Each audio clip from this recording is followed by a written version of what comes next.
your art is boring. Let's face it, Blender pieces have been taken over by this one style that Max Hay basically pioneered. You know, the cool reflections on the ground, one spotlight, and the character looking up at something big. Now, I'm guilty of using this style, and it is really cool. But personally, I think it's time to innovate and stop imitating. So that's why in this video, I'm going to share with you guys 5 simple steps to take your piece from just another render to something meaningful and really cool. Let's get into it.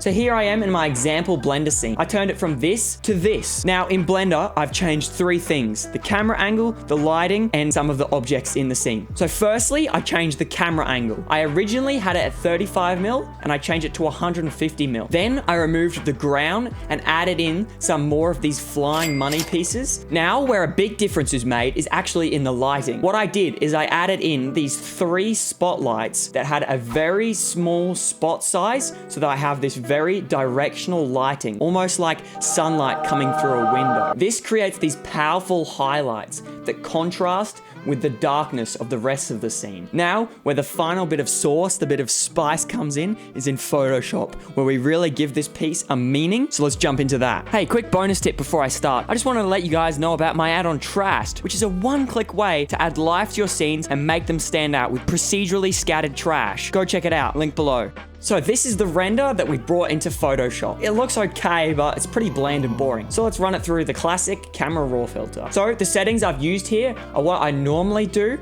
I haven't done anything crazy different, but it definitely made it look better. So I brought this color graded render into a new Photoshop file, changed up the levels, and just started experimenting and adding text, different kind of graphic design elements to it to give it more of a meaning and to make it look more than like a render, almost like a poster. So I'll go through those elements here. I added this text on top, tried a lot of different things before I figured out what I actually wanted to say. So when you're doing this poster stuff, you want to keep it balanced and make sure it's even on both sides so it has some nice like visual hierarchy to it. So now we run the poster through a post-processing phase that I learned from Design Syndrome. I'll leave the link to the tutorial below, and it ends up making it look pretty damn good. So I will start off with the grain, which already makes it look 10 times cooler. Then we'll add in this texture, which is completely free. Now this levels layer does some weird things to the color, which you can change by adding a black and white adjustment layer before the levels. I kind of like that. However, I wanted to keep the color to leave some things original from the render. Now it's all about adding in some more texture.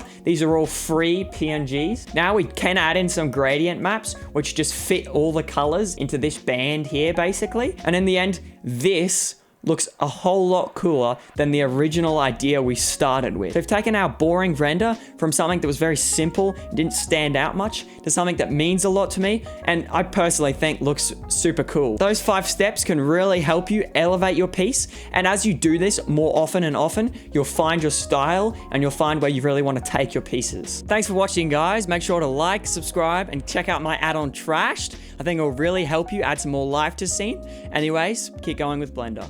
You got this.